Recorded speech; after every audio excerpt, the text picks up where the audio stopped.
special present. What is it? A book? This is a special book. It was the book my father used to read to me when I was sick, and I used to read it to your father. Today, I'm going to read it to you. I'll try and stay awake. Wesley had no money for marriage, so he packed a few belongings and left his promise to fortune horses. The law of the land gave him the right to choose his bride. The fabric will make the prince suspect the Gildarians have abducted his load. I never said anything about killing anyone. I just happened to look behind us and saw things there. He's obviously seen us with the princess and must therefore die. Pick up one of those rocks. Get behind the boulder. The minute his head is in view, hit it with the rock! I was not a sportsman. I've got my country's 500th anniversary to plan, my wedding to arrange, my wife to murder. I'm swamped.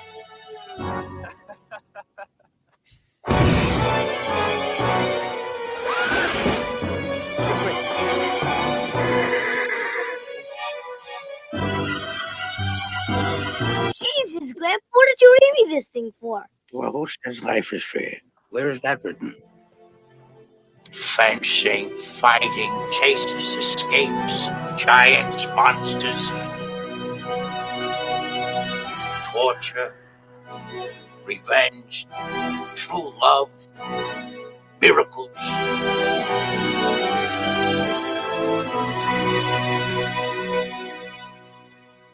Look, I'm retired. I might kill whoever you want to make the miracle. He's already dead. I'll take a look. Bring him in. Hell yeah. That's a weird trailer. I liked it. I liked the fact that it wasn't cut very well, but I liked the fact that it relied on Peter Falk's like grandpa character to kind of tell the story. So you kind of know exactly what you're getting into. Yeah. I remember watching that and not knowing that was Peter Falk, and then we've done a lot of Peter Falk. That's like his entire catalog now. Yeah. Yeah, we started on Columbo movies. Yeah, exactly. Welcome to the Columbo cast. Just one more thing. All right, welcome to Movie Night Extravaganza, episode 52. Princess Bride, one of my favorite movies of all time. My original reaction to Princess Bride was a lot like the kid, where he's like, "Is this a kissing book?"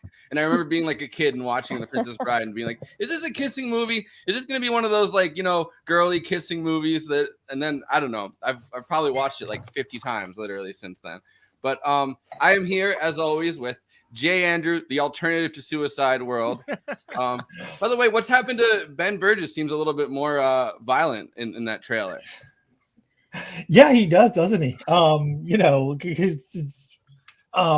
Logic humor, y'all. Anyway. The classic blunders. Nobody's written the book on the classic blunders yet. That's written Ben Burgess's new book, actually. Everyone's written logical fallacies, everywhere. Everybody knows the logical fallacies. Nobody's written a good book on the classic blunders. Yeah. I'm also joined by Conan Neutron. That was his intro. Oh, what about Ben Burgess over here? Hey! I just wanted to get that joke in early. Yeah, it's good. You did. Anyway, that's Andy. On to Conan now. All right. Conan Neutron, host of Protonic Reversal, co-host of this show, and, of course, Conan Neutron and the Secret Friends as the front man, the singer extraordinaire. You know him. You love him. Conan, Land War in Asia, Neutron. That is one of the classic blunders, and I think we need to write this book blunder. Now.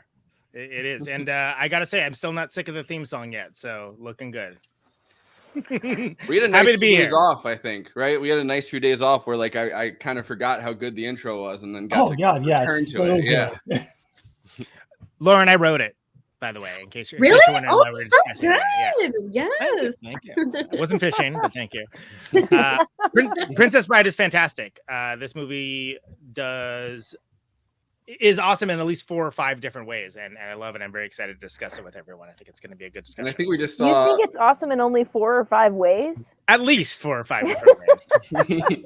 We saw Peter Falk go into those ways in that trailer. You know, Yeah. swordplay. I was gonna say at first, like I thought that trailer, I was like, this is a terrible trailer. This is like a totally different movie, and then they kind of turned it around, which I was like, okay, Yeah. all right, trailer this time. We should do that as like kind of a segment. We should rate the trailer every time. I was thinking about that last time. Honestly, yeah, because like this movie, when you watch the trailer, it's like, how do you even market this movie? It contains so much, and I feel like they did their best, but it should be funnier. Yeah, the trailer should be funnier because this is a very funny movie. True. They leaned really hard into the fairy tale aspect of it, which is like, you know, I mean, it's a grandfather telling his kid a, you know, somewhat inappropriate and all over the place story, and I don't really know where they found that book, but it's in the inappropriate tales to tell your grandchildren section of the bookstore. Your grandfather found this book at a yard sale. He read it to, or you know, my grandfather read it to me after finding it at a yard sale. I read it to your father, and now I'm reading it to you. Well, like, you know, all those like old like folk tales and everything, a lot of them are, in the original versions are like pretty violent and like shocking to kids. I had a German grandmother, so I very much know that. Grimm's fairy tales, nightmare fuel, absolutely. And they keep trying to make those into movies, and it keeps not being that great. But yeah, the fairy tales themselves are pretty. Anyway, we're still in intros, aren't we? Yeah. Right? All right. Well, Erica Strout's been on, you know, a whole bunch of different episodes lately. She's a Georgia-based filmmaker, music video director, and musician. Half of the musical duo Dream Tent, plays guitar and sings in Motherfucker, and the live band of Conan Neutron and the Secret Friends. Woot! Hello. Thanks for having me on. Happy to be here again. I love that when we went on Bad Takes. I sent Joe that intro, and I was like, just read that intro. It's a solid intro. And we're also joined by Lauren Chouinard, a writer and social media strategist who writes for Merry Go Round magazine and goes by Lonely Goat Herder on Letterboxd. Yes, I do.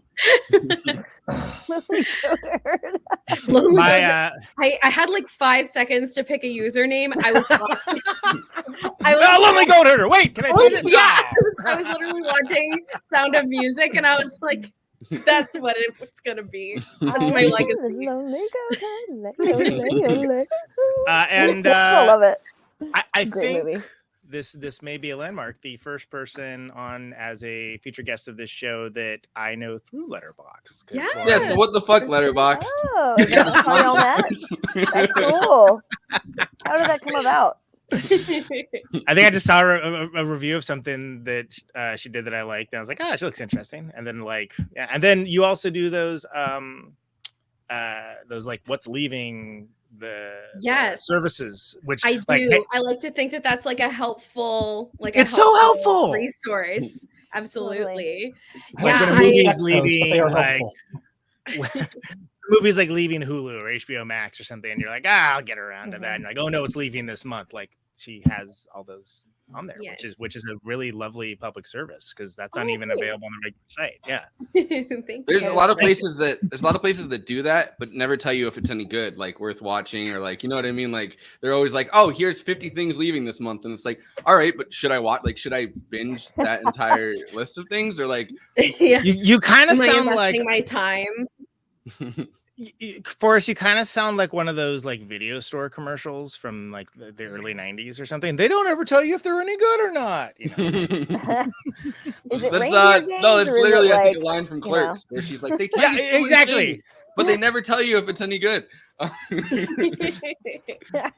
He's just like reading, but yep, that's it. All right. It's like, like just not paying Those attention. are the same 2 movies. You weren't paying any attention to what I said.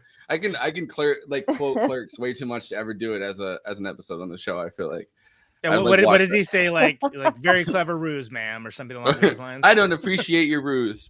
That's what it is. Yeah. Anyway, Lauren, welcome to the show. Thanks for being Thanks for having me. I'm happy to be here. We'll get to a point eventually. Don't worry. Sometimes we don't. Well, you're telling me.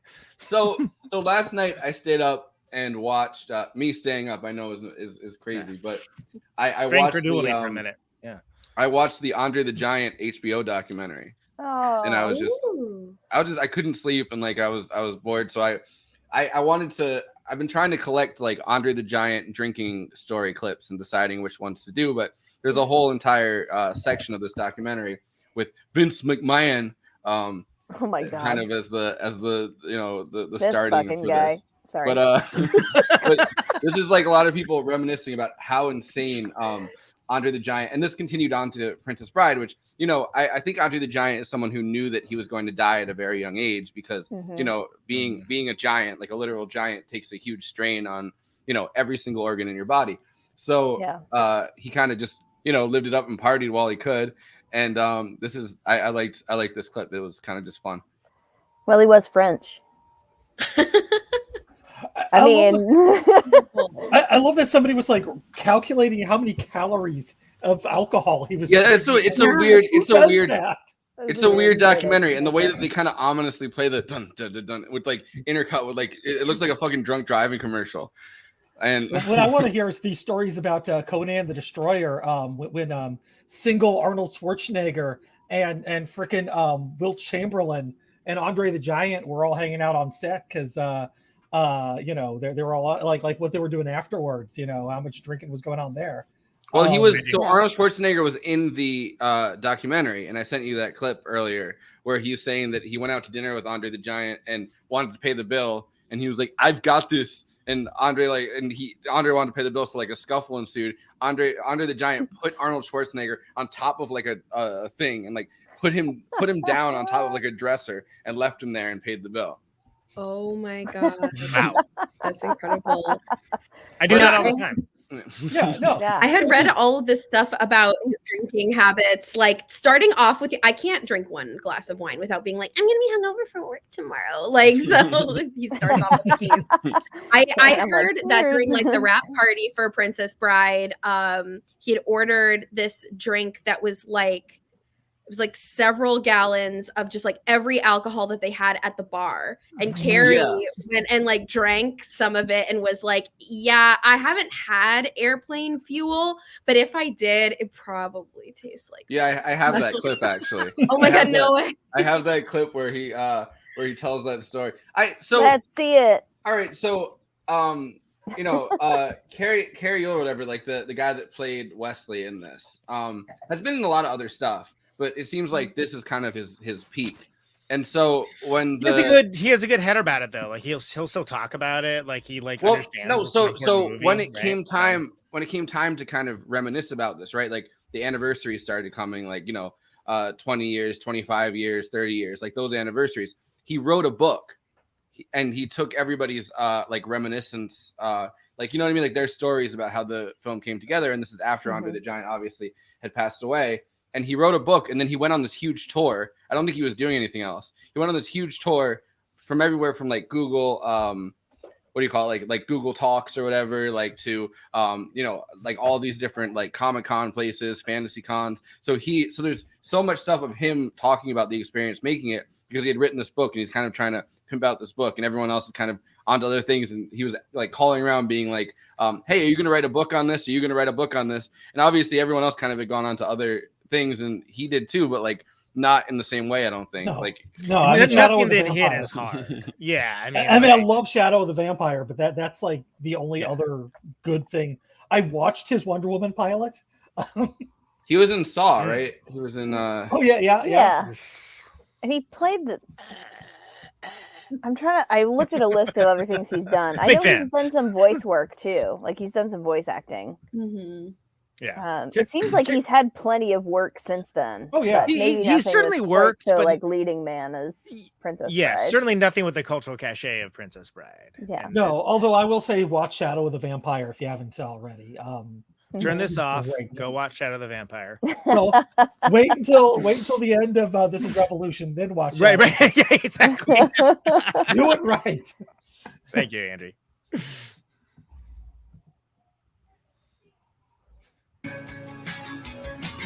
I'd love to talk about your book. Oh, thank you. So obviously, if you live on this planet. You're familiar with The Princess Bride. So what was this? Talk to me about the concept of the book and just the experience of you writing it. It was a beautiful thing because it'd been almost 28 years since we made the movie, and there was so much goodwill towards the film, and still is to this day. I call it the gift that keeps on giving, because it's a generational thing, I called Rob. I said, Rob Reiner, the director, I said, are you going to write a book? He goes, no. So I called all the cast and I asked them, are they all going to write? And they said, I don't no. see Mandy Patinkin writing. No. And I said, well, if you're not going to, can I write one? And they all agreed, and they not only agreed, but they agreed to be a part of it, which is great. So it's not just my memoir. It's the memories from the whole cast and the filmmakers about the making of the film. It's a lot of fun. And then now that, looking back, when you were filming that, did any of you have any idea that it would become the phenomenon that it is? Does anyone have any idea that a film's going to be, I don't know. Nobody has a clue. Nobody, as Bill Goldman, the author of The Princess Bride, said about Hollywood, nobody knows anything. And by that he means no one knows what makes a hit, because if they did, they'd be making them all the time. And Andre the Giant, did you ever actually get hurt when he was throwing you around? No, he was very gentle. He was a gentle giant. He really was. He was very gentle. Do you think he could drink? He could hang? Oh my God, please. He'd have emptied this bar right away. He used to drink a thing called the American, and they would take a beer pitcher, and the bartender would go behind the bar and literally take every bottle and pour it into a beer pitcher, and that's what he drank. I tasted it once. I've never tasted airplane fuel, but I imagine that was the closest thing. He thought it was very funny because I coughed and spat it up. Ew, so gross. You know what? I'm just gonna say it. Carrie Ellis, he's aged okay. He looks all right. Yeah. Yeah. Oh, he was a good Robin Hood. Yeah. Yeah. I mean, like in Robin Hood Men in Tights. Yes. Yes, that is the Robin Hood. He's the only one with the British accent. I completely Was forgot. there another Robin Hood? I only know Men in Tights. So. It's the only one acknowledged on this show. Let me be sure. Well, look, I mean, Billy Crystal in Princess Bride kind of plays a Mel Brooks character, right? Like he's kind of literally just Mel Brooks. So to have like Carrie Ellis go to like a like bottom tier Mel Brooks movie, but still like a Mel Brooks movie after that kind of makes sense. Yeah, absolutely. I read that Rob Reiner had to leave set when Billy Crystal was doing his scenes. All right, Carrie Ellis. All right. Oh, thank you, Conan. Yeah, I read that Rob Reiner had to leave the set when Billy Crystal was acting because he was laughing too hard. Yeah, it seems like he booked Billy Crystal specifically because he made him laugh that hard. And I mean, his role in it's amazing, but like, yeah, he's great. He nails it. Yeah, absolutely. Well, it's such a minor. Carol Kane, Carol Kane, who was awesome who's also always fantastic whenever she's absolutely. on. And she was going through both Billy Crystal and Carol Kane were kind of going through quite a run during the like the 80s. Like I feel like that was their like high period. I mean, I guess Billy Crystal going into the 90s, doing the analyze this, analyze that. Yeah. Well, yeah, City Slickers. But it's a small.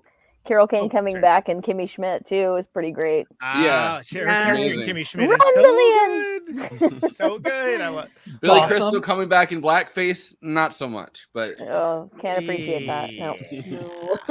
I will say those characters, the Billy Crystal and Carol Kane characters, relatively minor, not to the story, but like minor amount of screen time and like huge presence. Like it's a great, it's a very important. Like this part, awesome. I can't wait. I love he's like nothing's more important than true love, except a nice MLT, mutton, lettuce, and tomato. When the mutton's nice and lean, the tomatoes are extra thick, and he's like, I love that. Tomatoes are in season. I also love the fact that the albino is directed a couple of my favorite movies. He did the screwball comedy Brain Donors, which Mel Smith. Yeah, Mel Smith. He did Radioland Murders, which is an obscure George Lucas film that George Lucas has buried. But if you can ever track it down, definitely worth your time. Is it a great movie? No, but it's fun. It's fun. It's a murder mystery on a silent film set, and it's a screwball comedy. Like they don't. Why did George Lucas bury it? George Lucas apparently isn't happy with the script. It's not perfect. I mean, if you watch it, it's just like it's a good movie. It's not a great movie, but it's something. It's one of those movies that easily had gotten memory hold like it has. I don't even remember it coming out. My kids are awake, so I'm not going to tell the stories about. It's always been there. It's always been there. But I do want to shout out Mel Smith the albino, because he is actually one of the better comedy directors who never had a break apparently. What was the first movie you mentioned? Brain Donors. It's think Marx Brothers, but like made in the like 1989. Okay. I also read that he never actually watched The Princess Bride because his experience making that film was so uncomfortable. Oh my gosh. Yeah, like because he had to wear like colored contacts, and he was actually allergic to the solution that they use, and he had all this like everything he had to wear, I guess, was really uncomfortable, so he just didn't want to relive it, according to what I read. That was kind of interesting. And then he gets knocked out by Andre the Giant instantaneously. Well, it's a shame too because it seems like the rest of the cast had a great time. Everyone talks about it, reminisces about it. It seems like it was a pretty good experience that was at least half as fun as the movie, right? Which is you like to think that's the case all the time. It very much is not the case, but it's a bummer. I love when we cover movies though that like the filming of it was legendary. Like, you know what I mean? Like, because I feel like this is one of those movies where like the filming of it, the process filming of it, there are so many stories about like Andre the Giant either being like drunk on set. He was riding around. I guess they couldn't take him in the in the like pickup truck or whatever that they were taking everybody else in. He just wouldn't fit. So they got him like an ATV to ride around. And one of the stories that I found is that he kept on going to Carrie, who played Wesley, and he would be like, "Hey boss, you want to get on my ATV? You like it?" And he was like, No, I don't. I don't know how that thing works. And he's like, "Come on, you want to get on?" And there's like the fourth or fifth time he asked or something, he does it, and then instantaneously snapped his toe or something. It gets caught. Oh my god! He got caught between the clutch pedal and a rock that was on the ground or something. I know, and he got injured a lot on that set. Like, he started off with a broken toe. Like, that happened like early on in the filming. So most of the and he did most of his own stunts with like broken bones and just all sorts of stuff. One of the things that always was such movie magic to me is when they're in the forest and they're in the quicksand, and then Buttercup falls beneath the quicksand, and then Harry dives in, but he dives in head first, and I'm like I don't know the movie magic behind how they were able to make that happen, where he would feel comfortable just going for it, because it wasn't. I would not feel comfortable. That was a real stunt. Yeah. Well, even with just her going through, I remember when I just rewatched it yesterday, I was like, how did they do that with even just her falling through? But him diving head first, how did he know that he wasn't gonna immediately collide with her somewhere, or or snap his neck going down? Because I would imagine there was some sort of trap door, and maybe the person there's so much room for error there. It does hit on know more about it. I think there ought to be an investigation. God damn it! No, let's get Congress and an investigation. We just need to get the Rob real Reiner issues. on. The American people need to know. Exactly. We need to know right now. Let's get an inquiry going. How come Rob Reiner's not here? Exactly. We'll subpoena him. This also follows an amazing trope that I think is not talked about nearly so much with movies from the 80s, and that quicksand is a major threat. Whereas in reality, quicksand is a fairly rare occurrence, but it's every movie has there's a quicksand scene. I mean, I'd like to ask Renee when she's on Friday how often quicksand is a threat, because maybe she'd have a different answer about the stakes of quicksand in Australia. True. I think so. That's true. Hurricane powder comes from Australia, and I think it's funny populated that by criminals. I think it's funny that they refer to it as lightning sand in the movie as well. Oh yeah, absolutely. That's and like faster than like quicksand. Worse. Yeah, exactly. It's like quicksand, but way faster. Clearly, it's in the name. I also have to point out the fact that so Wesley dives in and tries to save her from the lightning sand.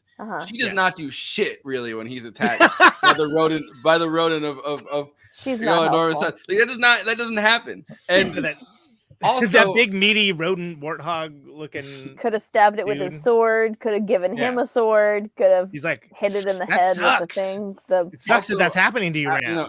But also, being raised in for the first few years of my life and visiting the city, I've seen bigger rodents. Hey, I'm from New York. That's an average rat. Oh, you would think that's a rodent of outrageous size? Let me. I wonder if they could have used capybara for that scene instead of like people in. Yeah, but it would have been like licking him the entire time. Capybaras are pretty sweet. I don't really know how they. I've never met a capybara. I've just looked at them. So. No, they're like the sweetest things. Like Oh, they, really? they, Only just- thing this they want to film be your was missing. friend. Oh, that's Oh, nice. I'm licking you. I'm like, get over here. Maybe they could have faked it though. I don't know. I will say, Robin Wright may have not been very helpful in that fight scene or whatever, but I mean, this is also like one of her first roles. She was on like some soap opera or something before this, if I remember correctly. And God, what a role, Yeah. and also still acting and still kicking ass and Killing it. Yeah, absolutely. I'm not talking about her as the actress. I'm talking about kind of Princess Buttercup as like the character. Oh yeah, Princess Buttercup was utterly useless in that scene. She's just like, Well, and what are you gonna do? Go get it. The guy who wrote the book, William Goldman, he wrote the script as well. And like, I don't know if anyone else has read the book. I've read the book a few years ago. I have every intention to do so eventually, but I have not. Do yourself a favor and read the book because it is. It will not. What He is will book? not. What's the book? What is book? He's What is just book? ignore, Okay. ignore America. Well- Go ahead. Bouquet. It's in the book. Like Princess Buttercup is presented as like a complete idiot. Like she is like really stupid. Like her character. So I think in keeping with like them trying to create the movie in honoring the book, and the same person like being involved, like it kind of makes sense that she wouldn't be that helpful because she's supposed to be an idiot. Right. And in the book, they do a better job of creating her character and like developing her character to be a stupid person. But in the movie, she doesn't seem as dumb. The only time we really get in this one is that like when like, oh, I'm sending my 4 fastest ships. Oh, okay, sure. And she's like, oh, okay. And then it's like a Padme Anakin moment where she's like, yeah, you sent the ships, right? And he's like, she's like, right? But so I have a clip with William Goldman and Rob Reiner talking about the process of writing the film itself. Yes. And I didn't know any of this backstory behind it, and I didn't know that he had kind of his daughters had kind of named it. He was like, I need a good name for a story when the book came out, and they're like, well, Princess, and then someone else, like the other daughter was like Bride, and he's like Princess Bride, because I was always wondering how the story, like how the movie got that title, because it's like it's just such a fairy tale title, and the movie itself is completely different than that, I think. Well, I think he said that it was from stories that he told his kids. Like one of his daughters requested a story about a princess, the other one requested a story about a bride, and so over these stories that he made up just to tell them for fun, it sort of developed that way. And then the last kid requested mutton, lettuce, and tomato. A nice MLT. Just a nice MLT. Nothing too fancy. It's this wonderful kind of traditional classic love story of true love conquering everything and then fighting against all odds to survive. It's told in the classic traditions of fairy tale storytelling, but at the same time, it makes fun of all of that and it blends it together perfectly. Inconceivable. Well, it's an odd mix, isn't it? I don't know quite what it is. It's hopefully funny. It's hopefully romantic. It's hopefully exciting. Doesn't sound too bad. I'll try and stay awake.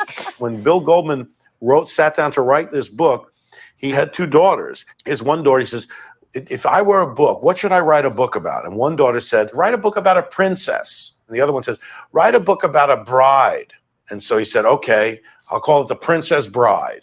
The book was finished in 73. 20th Century Fox thought there might be a movie in Princess Bride. And just before we went into production, the head of Fox was fired. A technicality that will shortly be remedied. And that set up a series of over a decade when the movie almost happened. One studio loved it, and the weekend they were going to make it, they closed. We're closed. One studio loved it, and the weekend the studio executive was going to make the deal, he was fired. Unemployed in Greenland. Norman Jewison was going to do it at one point, and it would have been wonderful. And then we couldn't get the money. And then years went by, and I had made Spinal Tap, and I was finishing up on The Sure Thing. And I said, you know, they make movies out of books. And then I started thinking of all the books that I loved that I had read, and this was the one I remembered the most. I thought, well, let's see, you know, maybe I can, you know, get William Goldman to agree to, I mean, I didn't know what I was doing. And I went and found out, first of all, that he had been trying to make it into a movie for like 15 years. I very naively called William Goldman up and said, I'm interested in this. He had not seen Spinal Tap. He went and saw Spinal Tap. I went to see Spinal Tap. I screened it with my daughters. And I started shrieking. It was so funny. And I thought, good God, give him the movie. And I was like walking on air. I thought, oh my God, you know, William Goldman wants to say it's okay for me to do this. The first two films I made were Spinal Tap and The Sure Thing. Spinal Tap was a satire. The Sure Thing was a love story. And this Princess Bride was a satirical kind of fairy tale love story. So certainly by looking at these two films, he probably got a sense that I had the sensibility and I could understand the tone of how to blend these things. I feel like those clips are something you would have put together for us, because like it makes good usage of like lines in the movie to like sort of like doing the thing with the... Yeah, and I'm happy. Well, I see, but it was kind of brilliant. I wouldn't have necessarily thought to like put like but he's like unemployed in the Greenland, closed, and he's like, we're closed. yeah. I mean, that's I always technicality that will shortly be remedied. I always love when I always think about like, wow, I wonder who cut that together. Like that must have had a good time doing that. So Probably. A lot of those are from like an actual like making of documentary that I found, which is really cool. I found like a lot of different. There's so much on The Princess Bride, like, and I should know that because I've been like, you know, watching clips of like Andre the Giant talking about, or like people talking about Andre the Giant's drinking. I feel like since I was like 10 or 11 years old, and didn't even like have any like. I was like, oh wow, that's a lot of alcohol, I guess. Like, assumably, I don't a lot of calories. Yeah. Was it 27,000 calories? Yeah, I like That's the a lot of measuring alcohol. calories. No, yeah. it was 7,000 calories a yeah. day. But like, still Andy, please, thank you. Let's not exaggerate here. This isn't a show that exaggerates. Please let the record show. you know what, Andy, if you keep exaggerating like that, you're gonna be unemployed in Greenland. I've always wanted to see Greenland. It's pretty funny after because I feel like Greenland never really gets mentioned, and then there was the whole thing where it got revealed that Trump tried to buy Greenland from Iceland. Oh my God, I forgot about that. Yeah. That's a real thing that actually happened. That was like seriously floating. Not an Onion headline that actually happened. Well, I think somebody put it as a headline as a joke, and then Trump was like, "Yeah, we would. We'd buy Greenland." And then Iceland was like, "We're not great deal, lot of land." Iceland was like, "We're all set on you, Trump. We don't need it." Like, no, and he's like, "Wow, no, thanks. I would have paid so much money for the green sticky icky that exists all over Greenland." What, weed? Yeah. Oh. No, I don't know. It was I just thought you don't understand. I am into fjords. Well, believe it or not, this is a great segue that I think Wallace now. Wallace Shawn's character definitely would be a Trump cabinet secretary type dude, don't you think? Like, couldn't you imagine Wallace Shawn's character, Ben Burgess, Secretary of Defense, Vincente? You know, like, I mean, like, because he's just so clearly. What I love about his character is, first of all, he is smart. Dick Cheney.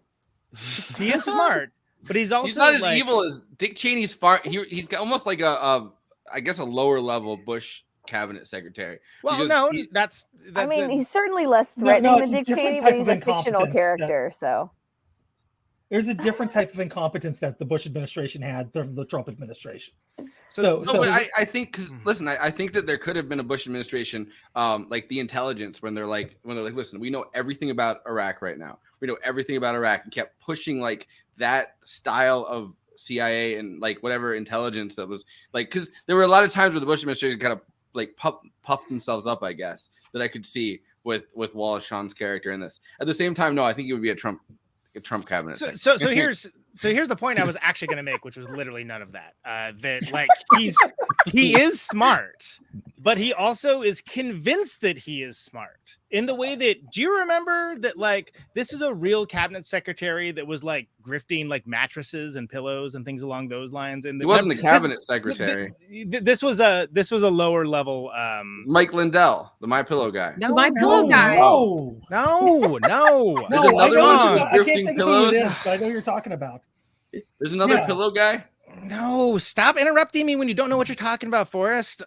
He's a cabinet secretary that was like, he should have been doing like the hobo marks outside the White House when he finally resigned. Like this is a very this is no. He I'm genuinely trying to remember now who you're talking about. Yeah, no, he like spent millions of taxpayer dollars redecorating like the office, his house, everything. Like the interior. Scott Pruitt. Scott this Pruitt guy. is what I was thinking. Yeah. Right. Oh. See, I didn't think I'd have to like look it up mid-sentence, but that's what the show is sometimes. But think about the fact that this is a guy that. Why wouldn't you think that? That's exactly. He's a cabinet secretary in the. I'm just gonna ignore you. In the president, the presidential cabinet, right? And he's like on the make, but on the make in a way that's like not like a Dick Cheney, like let's Halliburton steal billions of dollars and funnel it towards like our corporations, et cetera, et cetera. Like literally, let's go get some free mattresses out of this deal, right? So henceforth, I think that like Wallace Shawn's character would fit very nicely into the Trump cabinet because first of all, he was trying to start a war. Let's not forget, Wallace Shawn's character is trying to start a war. That's the whole reason like Buttercup is abducted in the first place, right? They're trying to like do a wag the dog, and it just so happens that both of his henchmen are both like, this guy kind of sucks, and like, you know, whatever, we got our own things going on. But I love the fact that it was way before they ever talked about Dunning-Kruger effect, way before that was a thing, right? But amazing that like a character like Wallace Shawn, who is actually very smart and a trained Shakespearean actor, right? Like a very member good of the actor. Democratic Socialists of America. Yes. And manages to like play like, you know, he thinks he's Karl Rove, right? But he's more like Steve Bannon, like for sure, like in that way. But I just think it's so amazing that like this. Think of when this movie came out, right? Like, and it was sort of like that. Certainly, Rob Reiner was like injecting a little bit of like, you know, people like making war around that time and doing. Well, that kind of stuff. But I think what he really is he's kind of like he's a Nixon guy.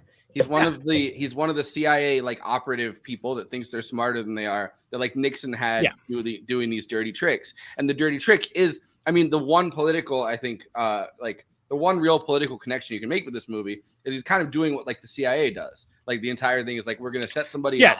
We're going to start a war between these two countries because I'm going to kidnap somebody. It's the most ridiculous. We're going to hire private contractors. Right, exactly. Yeah, exactly. These guys are the Blackwater of the medieval age for sure. Yeah. Well, Nixon had that famous quote when he's like, "If you want something done, hire a right wing exuberant," you know. And it would be these guys that were working for either the CIA, because Nixon had been that guy, you know, for the longest time. Nixon had been like the weird, crooked, like grotesque behind the scenes person that eventually had just kind of placated his way up the ladder, knowing that was what he was going to do, placated his way up the ladder into being president by the time, you know, like he was president like in 1968 or whatever. And in the same way, this like Wallace Shawn character, you can think of that as like a low level, like kind of Nixon employee. Yeah, he's the plumber. He's the plumber for that. Exactly. No, 100%. Right? Yeah. And you know, and you could think of like you know, Chris Sarandon's Prince just kind of sitting there and being like, listen, I need you to kidnap my which is a crazy plan and not gonna work. Like kidnap my fiance on the day we get engaged, bring her to the middle of somewhere, kill her, let her just be dead somewhere, and then say, oh, these guys did it. Which is like a CIA plan if you've ever heard one. Right? Yeah, that's well, and the inanity of it is sort of like where I started thinking about for Trump, where it's just sort of like, what did anybody think of the second sentence of this idea? Like, this is crazy. It's Lauren, what do you? Like the coup in Venezuela that Trump was involved with. Yes. What they should Lauren, have what do you think thought about all this? Was the deal standpoint? What do I think about all this? Yeah, literally the last 40 minutes of conversation. Sorry. No, absolutely. No, absolutely. Absolutely. I could see this man in Trump's cabinet 100%. Did you know that this role was also they considered hiring Danny DeVito to play this character? Yes. Yeah. They were gonna hire Danny DeVito while Sean found out about it and was like shaking in his boots because he's like, no, I really want it. And then like he ended up getting it in the end. But they strongly considered Danny DeVito. It's a different movie. Which would have been a completely different movie. I think Danny DeVito would have done a great job. That I made on Twitter that was just it was the same. It was that scene, but then slowly Danny DeVito like the opacity grew, so it was like Danny DeVito's face slowly filling up the screen. With the It's Always Sunny music behind it. Yeah. So I think we did that bit on what was it? Not Big Trouble in Little China. It was They Live, right? Where he talked about like the different people that could have been in the role and how like different that would have been. But this movie is a different movie without Wallace Shawn. 100%. I'm not saying it would be a bad movie, at all. It would still be awesome, but it would be it would hit way differently. Yeah, the casting Wallace for Shawn this was movie, the right choice. Yeah, the whole casting for this movie, like everything just is so like beautifully seamless, and it's like nobody is out of place. Everyone there is like firing on all cylinders, which is so crazy.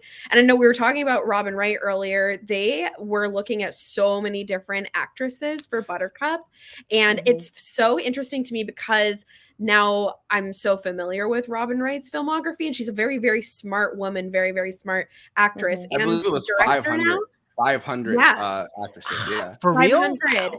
And they looked everybody from like Courtney Cox to they considered Whoopi Goldberg. They considered Whoopi Goldberg. Like they were all over the place. And then Brooke Shields was one too. Yeah, but when I think about all of those other actresses like in this role, I think that you needed someone who's as like whip smart as Robin Wright to play someone who really is just so like one-sided, because she just brought this smartness to the role, to where, to your point, Erica, where you're talking about how in the book she's kind of, an idiot, but you needed someone to have a little bit more savvy so that you really like fall in love with this character. Mm-hmm. Yeah, otherwise she's to like, be likable though. Yeah. I was gonna say otherwise she's just a beautiful slab of granite, right? But exactly. And there are plenty of people who don't mind that for a woman in a movie, but for it to have universal appeal, I think that really is necessary. Well, and it goes to show you that she's had a fantastic career outside of Princess Bride too, right? And in very intelligent roles, and has continued to be. But it's she's like 21 or something in this, right? Like she's like it's pretty young. She was very young, as was Carrie Ellis. Yes. Yeah. I'm Carrie always Ellis nervous saying his name for some reason. I read a thing that Carrie Ellis actually like had the book The Princess Bride when he was younger and like really, really loved it. And so it's amazing to see that like he had always kind of wanted to be this character, and it just like seamlessly happened. So good. Here's something Forrest tweeted. And I found out later when I wrote the book that he said his agent had told him that he wasn't the first choice for Vincini. That in fact the producers wanted Danny DeVito instead of him. See? So Wally said he was haunted by the ghost of Danny DeVito through the entire shoot. He said, anytime he did a scene, he kept thinking how Danny DeVito would do it, which is crazy because it's inconceivable. No way. No. And I found out Jason later Momoa and Lisa Bonet are parting ways in marriage too, apparently trending. But yeah. Wait, right now? Wait, what? It was on his Twitter. Oh, on the Twitter feed. I'm just like, stop the podcast. I didn't just. Not relevant to the show, but I didn't just tweet that. I made it. Oh my god! I made that video because I was just bored the other night, and I was trying to put such a great job. Amazing! Oh my goodness. Well, I mean, I would love because while Sean's amazing and Danny DeVito's amazing, so where's that buddy cop movie, huh? Absolutely. We don't need more buddy cop movies, but we in this case, the only allowable one is Wallace Shawn and Danny DeVito. Yeah, you guys, I thought it was really funny when that Danny DeVito was considered for the role of Vizzini and Arnold Schwarzenegger was considered for the role of Pheasant. And I was thinking, like, oh, if the two of them had actually been in the movie and then they did twins. Oh my god, twins! I don't know. Schwarzenegger would have been awful in that role though, because Andre the Giant, like, it's so there's a sweetness to him. Yeah. Could you imagine? You can't see Arnold Schwarzenegger ever kind of having that.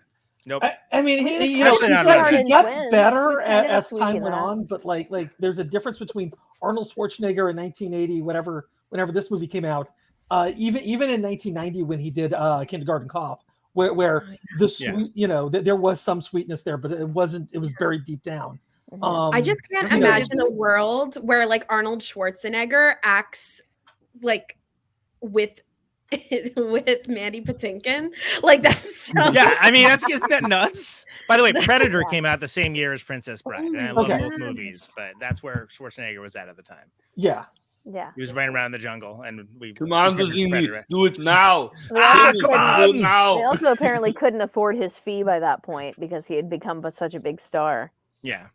But I mean, one of the most relatable moments in Princess Bride altogether is when you first get introduced to Inigo Montoya and Fezzik, and they're kind of just basically like freestyle rapping, like they're going line by line. They're rhyming back and forth to each other. So he's like, Vizzini, he can like to fuss, and then he's like, I think he liked to scream at us. And he's like, probably he means no harm. And he goes, he is very, very short on charm, and they're sailing away, and I mean it's the most classic line of the movie. But when Vizzini's like, "No more rhymes, I mean it," and it's like, "Anybody want a peanut?" But like, I've been in a situation so many times where I'm just like, me and my friends will just be like leaving a party or something, and just be kind of like drunk in the car, and someone's driving, and they really don't want to be driving; they want to be like partying with everybody else, and people just start like to fuck with them, like start freestyle rapping or something like that, and the person just gets so mad, they're like, "This sucks." Stop it. Yeah. And that's Wallace Shawn's character, who's like totally upset about it. Yeah. He can't hang with the jokes. It is a great introduction. And their chemistry is so great. Like, and I'm so glad that Mandy Patinkin was finally invoked, because holy crap, like what a great role, right? I mean, like iconic. Like what else has he done that's this good, really? And I used to enjoy him on Chicago Hope. Yeah. I mean, he's a fantastic actor, but hasn't, for whatever reason, hasn't had a lot of roles that are like, oh, wow, that's Mandy Patinkin, being Mandy Patinkin and being a badass there. Yeah. And like he's always in roles now, I feel like, that like your grandparents would watch or something. Like, you know what I mean? Like, he was in Criminal. He was in like 3 seasons of Criminal Minds. He's definitely in Criminal Minds. What's even crazier is he also does a lot of like children's stuff. So he's like in Elmo's Adventure in Grouchland or some weird shit like that. So it's like really Mandy Patinkin. For your Do you grandparents. follow Mandy Patinkin on TikTok? Because if not, you have to do that today. He's so handsome. Yes, it's like him and his wife just like hanging out and like being super like progressive and just like being like cute at home and like kind of socialist, and like I love that for them. That's awesome. It's fantastic. He seems like such a sweet person. Like just like him talking about the first screening of the film that the actors got invited to go watch the first cut of it, and he was like, I was in tears and like crying, and my wife was like, what's wrong? And I was like, I just didn't know how good, like I feel so fortunate that I got to be a part of this. Like, this is amazing. Like, To be fair, I feel like if I watched Princess Bride as someone that was in Princess Bride and saw it, I'd be like, "Holy shit, this is like a good movie." This is like, yeah. Can you imagine? I mean, like, I loved it. I'm not in it. You know, I'd be like, "Oh my god, I'm in a thing that's like a work of art. This is crazy." It's so cool. Yeah, because it somehow manages to do the thing, and it's so rare for this to happen, where it lampoons the thing that it is, but it also managed to be perfectly emblematic of the thing that it is at the same time, and that's really hard to do. And which I think is, I mean, when it comes to like fairy tales, is interesting because I think fairy tales inherently there's kind of a satirical side because they've just been told and retold and told and retold, and I think it is very easy to kind of be spiteful or kind of like hateful about it because they've just been told so many times, and you're like, holy shit, I want to change the story enough that, like, you know, or make it gritty and dark, which Germans already did that, so don't do that. If anyone's going to make any more movies about fairy tales, they weren't the only ones, but yeah. But just get David Hasselhoff, we're all set. I just my grandma came from Germany after World War II, and when I was a kid, she would tell me like the story, like the fairy tales, but she would do it in the darkest, like most evil possible German way, where she would just be like, and then, you know, the witch, she was going to kill the kids, and I'd be like, oh, holy shit. I didn't. I watched this on like some kid show and didn't know that this was where this was going. And it's like the very German way of like, and then they lost all of their toes and their fingers. Good night, children. Yeah, exactly. Sleep well. Play softly some Rammstein, and that's why Arnold doesn't work in the role of Fezzik. No, absolutely not. He came from Germany. It just doesn't. They're too stern. Well, I think that the casting in this is pretty all around great. I mean, top to bottom. Like, you know, think about just like the back and forth. I know we're really joking about Ben Burgess, logic bombs, et cetera, but like the back and forth between Carrie Ellis and Mandy Patinkin's character, right? Like when just at the very beginning where he like they cut the rope and he's like climbing up like super fast, by the way, and then like there's a whole exchange about, well, I can't fight you, you know, if you're down there, and it's like, well, that is a problem, yes, you know, like this. It's a very smart exchange. No, and then you have like some of the best lines in the movie are during that exchange where he's like, he's like, I give you my word as a Spaniard, and he's like, well, I've known a lot of Spaniards, which is an amazing line. Because, I've known too many Spaniards. Yeah, like, and I didn't, as a kid, I was like thinking about like whatever, like Columbus, whatever, you know what I mean? Like, which he's Italian, but like, you know, that kind of stuff where it's like you learn about like the Spanish Congo, but then like growing up and realizing like the Spanish Empire and like the actual deprivation and like evil that was, like that line kind of hits so much differently when you kind of know the history of that. And then on top of that, he's climbing up and he's like, what if I give you, you know, the word of my father, Domingo Montoya, which is the only time he invokes his father's actual name throughout the movie. And he's like continuing to climb up and he's like, all right, like if you're going to invoke your father's name, like I think that there must be something here. And then they have the banter the entire sword fight, which you think that whole thing, like I know something you don't know. What's that? I'm not left-handed. And then like, then he puts it back around to him too, and it's awesome. It's such a like the only other person that would pull that trick too. Like they sound like their soulmate pretty much. Like it's the only other person that would go left-handed to try to do. It's like I can't kill this guy. It's awesome. I'm like we have to be buddies now. I literally, so when I told my friends I was going to be on this podcast today, they were like, "Are you going to talk about the theory that everyone in The Princess Bride is bisexual?" And I was like, "What are you talking about?"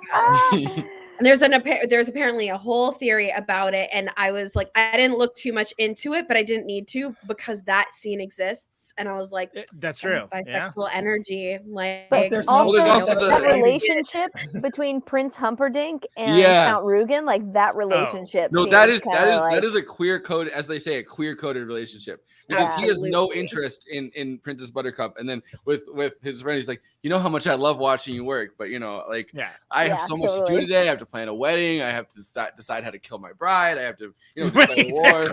Rattling the list off, I'm swamped. Oh my gosh. Totally. That's funny. I've never heard that theory. That's funny. Yeah. Well, I think if we had the lighting, it would have been too much. You know, we would have been the bisexual lighting. Euphoria bisexual lighting.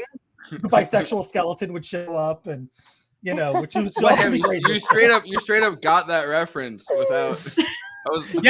Whatever episode that was, I was like, say what? Like what?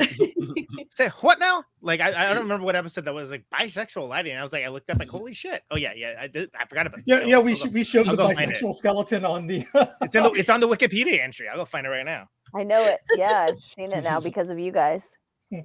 There's also I guess if you're going by this kind of bisexual theory, there's this like almost masturbatory way that at the beginning of the sword fight before Wesley comes up, that Inigo Montoya is talking about like, oh well, I can only really get off if I do it with my left hand because it's over to There he is. Get off.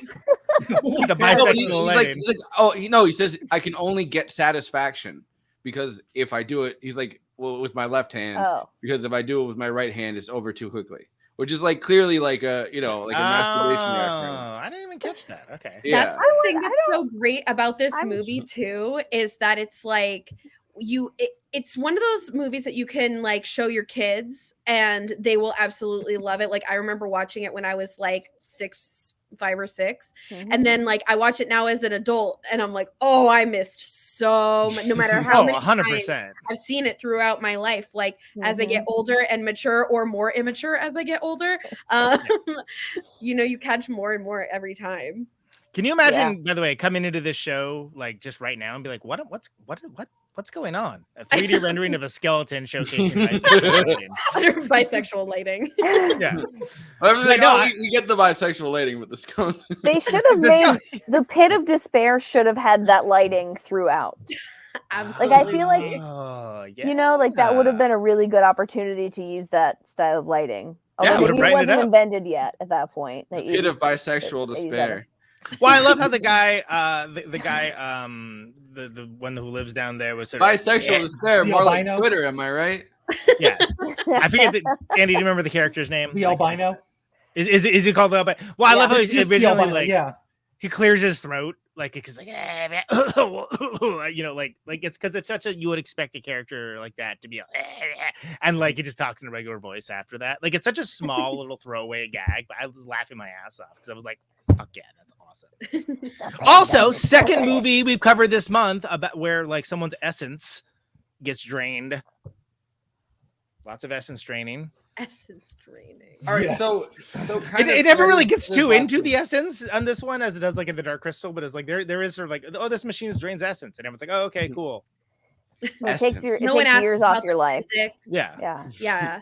That was my biggest fear as a child when I watched it for the first time. Was the enormous rats was the first thing, but I was dreadfully scared of ever being attached to that machine and having people take years off my life. Like that was a legitimate thing I worried about at 6 that existed. That's fair. Happen. That is fair.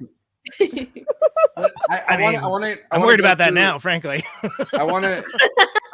This is what the show's doing, but I want to.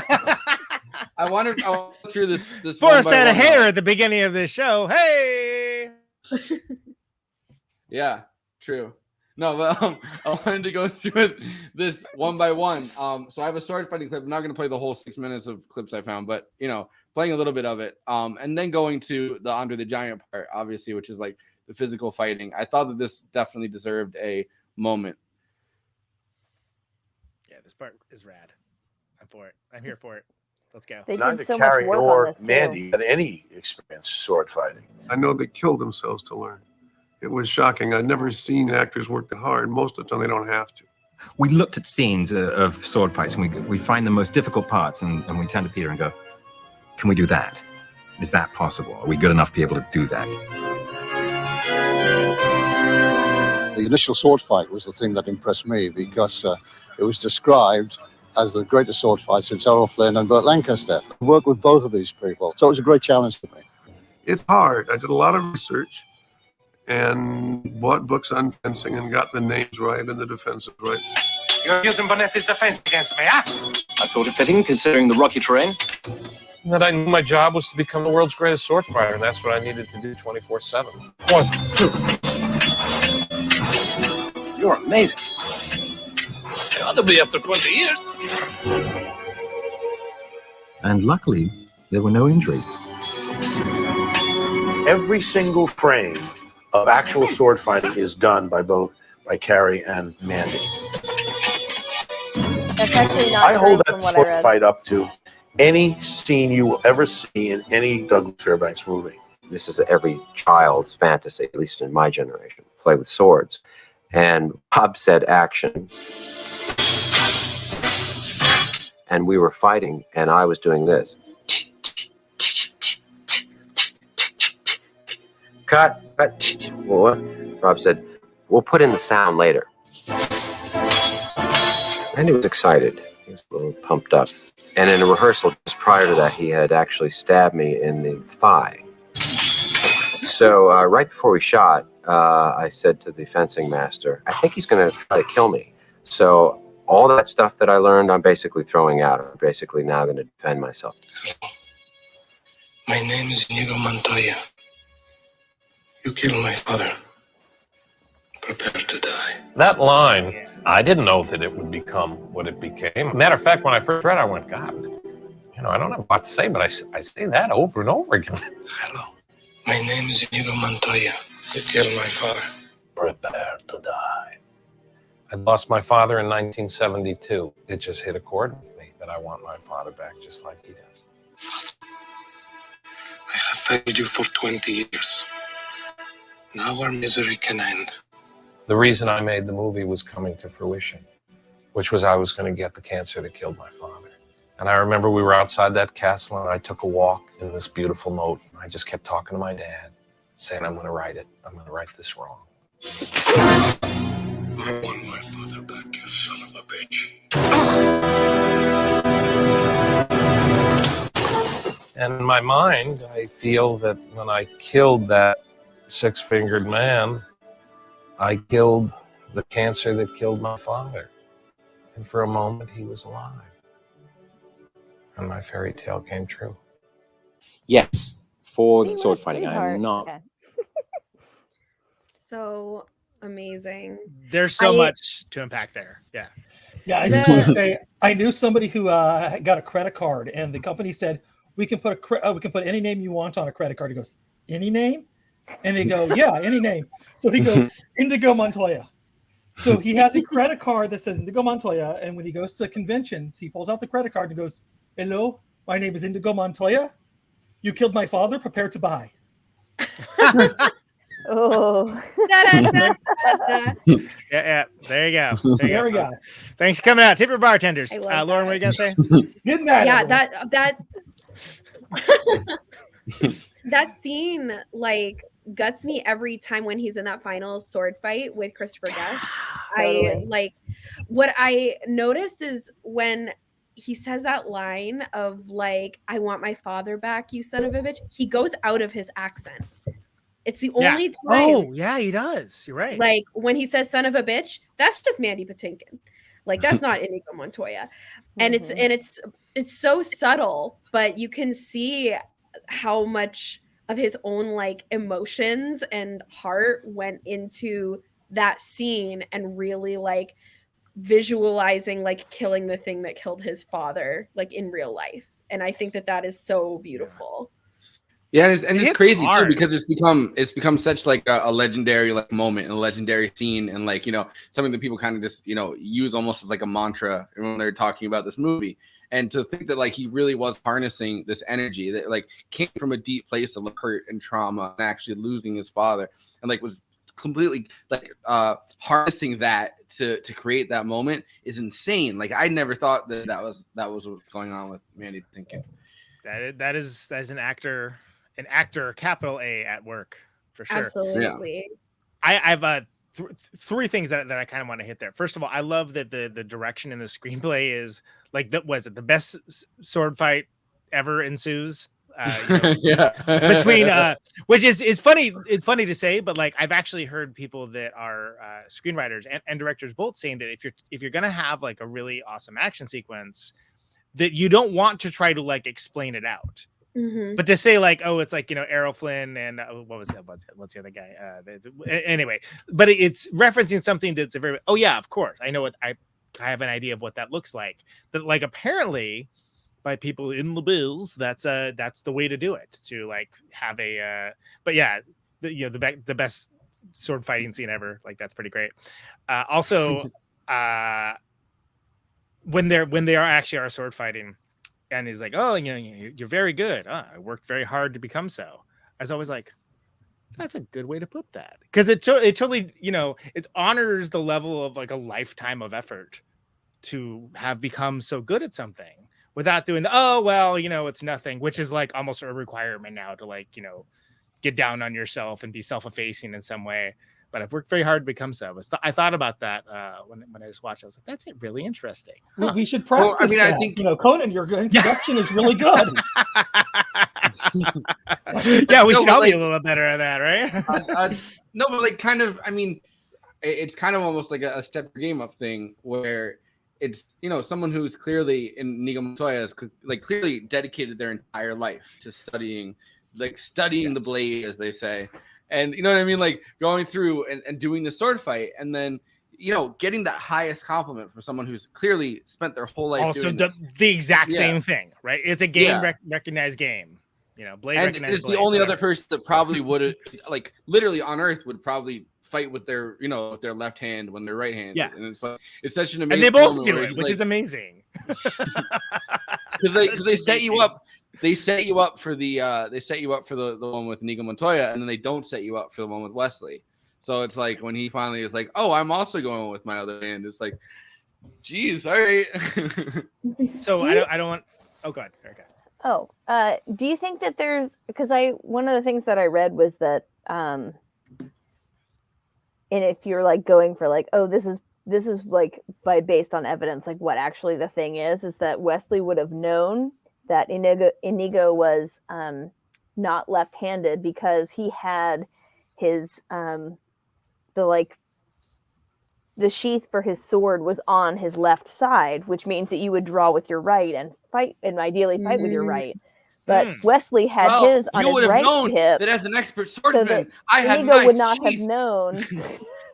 on my Inigo right would not side. have known that which means Wesley I was can't draw the same time as right-handed. you. But then you would have known that your sheath would have been the same side, and you would have known that I was great at drawing my sword. So I clearly cannot draw the sheath from this side. But I'm not even getting started. I just thought that was weird and something that I never would have thought of. I never thought either. And also, like, Wesley spent all this time like studying so much stuff that it's not outside their own Studying the possibility. blade. Yeah, they Sure, also yeah. would have, studying the environment, like in the same way that he did everything else. I mean, I think that also a scene I didn't quite understand when I was a kid, like To the Pain, right? Like when he's like still not quite, like a little paralyzed, coming back from the dead and can't actually fight, but he's just filibustering to kind of like make time. And so he does that whole like To the Pain bit, and he's like, I'm gonna wait, what? To the pain? What is, like, just like explain what that means. And then he like, and then they go this back and forth, and then he's like, okay, I get it. I'm like, no, actually you don't. Like, there's more to it. And like, it's so amazing because he's just like, okay, what? like without being like exasperated in that way, just sort of like, all right, you have to tell me what does that mean? I've never heard of that. Oh, I mean, sure I have. I've definitely heard of that. But is it, which is like kind of a classic 80s comedy thing too, right? Like, I mean, yeah, this movie kind of in some ways, well, I mean, Billy Crystal's character more than anything else, but like also just that scene kind of feels reminiscent of either like Woody Allen or like Mel Brooks, like that kind of comedy where it's like something intense will happen and it'll break out, and like this weird conversation breaks out between the two people, and it's like you're waiting for this moment of like, which is amazing comedic timing. You're waiting for this moment to happen between these two characters, and instead of happening, it just kind of turns into like this like mundane back and forth. And right, I thought that this movie did that, like, expertly in so many different scenes. but it works as also showing Wesley's planning out of everything. Like, he's like so thoughtful towards everything that he's like, okay, I need to, if I stall in enough time, I'll actually be able to fight this guy. And I think that's and there's also, I mean, there's a lot of great stuff around there. I mean, like Andre the Giant, like putting him up on the on the armor so that he can go break down the door for Mandy Patinkin. Like, I mean, just like, and he's just like, like, it's like he acts like someone's being asked to open the pickle jar or something. He's just like wham, and it like knocks the door down. Like, it's such a small scale scene that I was losing my shit over. There's a moment that I wanted to bring up, and I think it's brought up in one of the clips that I found. But I think well, so I'm gonna explain it first and then try to figure out which one it is, I guess. But so Andre the Giant was raised in the same town as Samuel Beckett, the famous playwright that wrote Waiting for Godot, which is like one of the most famous plays of all time about, two men waiting to be kind of taken away, and they're waiting for someone at the end of their life, and they're just kind of having this conversation, and it's like, they're deciding whether or not this person will ever come. They want to know if Gal Gadot is going to get them. Well, and also is the IDF coming? Is the IDF coming? Is Israel coming, or are we just? Or is it Waiting for Guffman, right? Like, wasn't Waiting for Guffman based on that? That's what I was trying to get at. Well, so it's one of the most Waiting for Guffman. Featuring Christopher Guest is in this film. Thank you. But it's one of the most. It's an update of Waiting for Godot. Right? Yeah. Christopher Guest updated Waiting for Godot, and that's Waiting for Guffman. I just came back as we were discussing Christopher Guest. I am ready. Like Forrest, you were saying? I am the number one Christopher Guest mockumentary fan of all time, and I love. Well, we're doing. Those are cold words, Lauren, around me. We need to do best in show. Oh my the first Platonic Reversal Movie Night Extravaganza technical crossover is going to be Spinal Tap, which I'm really excited for. Yes. That's going to be so much fun. Yeah. Forrest, you were making a point about Sam. So there's the play. Samuel Beckett wrote Waiting for Godot. And I guess Andre the Giant's father was an architect or a house builder of some kind, and had helped Samuel Beckett on this house. They lived in the same town. And Samuel Beckett ended up driving Andre the Giant to school. And there's this famous conversation where Rob Reiner asks, what did you talk to Samuel Beckett about? And he's like, oh, well, we were talking about it's rugby, or I think they're talking about rugby or cricket. They're talking about cricket in the car, and he's like, we're talking about cricket as they're driving Andre the Giant to school as a kid. And so that scene though, where they're in the thieves' forest, and they're kind of finally after you don't know that Bazzini's been killed. They don't know that, Wesley's been captured. You know what I mean? So they're trying to formulate a plan. And, Inigo Montoya is back to being drunk again, and he's waiting in the forest. And he's just despondent. I am waiting. Yeah. For So he's like, Vicini. I am waiting for Vicini. That's a reference to the Waiting for Godot and the conversation back and forth that they have. So it's kind of this kind of deep reference in terms of Andre the Giant's childhood, which they make sure to reference in pretty much every Andre the Giant clip that I could really even really find. They said that was a specific reference? Well, they talked about how he told, I think it's this clip, he told Rob Reiner about his experience with Samuel Beckett driving in the car as a kid. Yeah. That sounds familiar. I think I've seen that in a thing at some point. I don't know. Maybe it's just you talking about. I think it's this clip. Which, by the way, another thing that I wanted to point out before we watch this clip, Norman Lear, who was the guy that made All in the Family, made all of these still basically the template for sitcoms, situation comedy. He executive produced this movie because Rob Reiner obviously was in All in the Family as Meathead.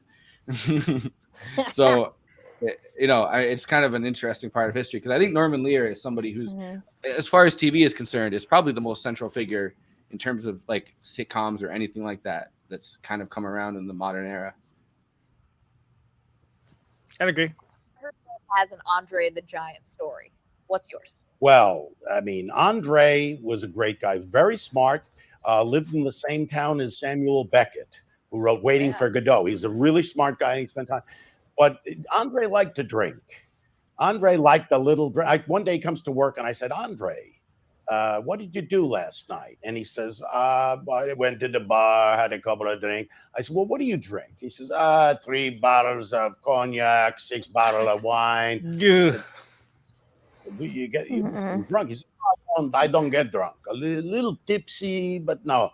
So now the day we're supposed to shoot, the ending of the movie, which we shot and didn't use, because we have, Peter Falk saying, as you wish. We had the little boy, after Peter Falk leaves, he leaves through the book and he starts, reliving it. And then we had the 4 heroes on the 4 white horses. He looks out the window and he sees them and he waves to them. So we had these 4 white horses, and we had Andre. We had to, he's 500 pounds. So there's no horse that could support him. So we had to figure out a way to lift, lower him from the ceiling on like cables. And that day, the Nouveau Beaujolais came out. And he started drinking about 9 o'clock. He drank like, I'm not exaggerating, like 20 bottles of Nouveau Beaujolais. And I'm now at the end of a day, it's 8 o'clock at night. I'm walking to the end of Shepperton Studios. It's kind of a misty rain. And they open the doors of the stage. And there comes from the ceiling a 500-pound drunken giant. And he's waving at me. And he's going, hello, boss, like this. And I'm thinking, what do I do to live? What is my job here? That's when you have to really reassess. Yeah. What are you doing? Yeah. Fantastic. Oh. What a legend. I guess that's not the one where he says I was talking to him about cricket. That might be the last one that I have before we end it. But yeah, no, it's like fascinating that just any Andre the Giant story I feel like is fascinating. But I think you're right. Yeah. He just seems like a fascinating, like such a warm person. Like I don't usually want to meet celebrities that much, but like I feel like it would be really cool if I could actually meet him. But going by, I think scene by scene in the beginning of it, right? Because he first, Mandy Patinkin and like Wesley have this like sword duel, and it's cool to have like this back and forth. I think it's fascinating that the sportsmanship, I guess, of Inigo Montoya seems to have rubbed off on Fezzik's character, like the Andre the Giant character. And when he's just told by Vicini, like, oh, well, you wait behind the rock and you throw the boulder and you just crush him as soon as he runs around the corner. He like doesn't like that. He's like, well, that's not very sportsmanlike. And I find that scene fascinating because you have to think that, like, as somebody who desperately wants this job, was kind of homeless before this, all this stuff, like this code of honor is kind of worn off him. And this code of honor is something that's really only touched on, I think, in these buried story. And it's so well expressed in this movie because I think Wesley has it. Although, the one person that was a complete dick to him the entire time is Vicini. He finally gets him, and that's the one person that he like tricks in any way, shape, or form. You know what I mean? Like his Inigo Montoya confrontation and his Fezzik, like Andre the Giant confrontation, are both incredibly honest. And then of course there's the whole outwitting each other, which makes sense. But it was fascinating that the first two are kind of these, like he could kill Inigo Montoya. He doesn't. He's like, I don't want to kill someone that's like that beautiful a specimen of swords play. Like I'm just gonna knock him out. And then the same thing kind of with Fezzik, where he just kind of leaves him and goes, dream of gigantic women, like, you know what I mean, like. And then the final person that he's like, listen, this is the final boss. I've made it this far. Is Vicini, and he's like, nah, I'm gonna poison this fuck this guy. Like, but that's a dude with, like, clearly not only without honor, but kind of like a real sleazy character ultimately, who thinks of himself as someone very important. Stabbed him. Yeah. He could have done that. Well, yeah. The thing about like Wesley that is so great is that because he's a swordsman, when you're fighting, they always are like, be one step ahead of your opponent.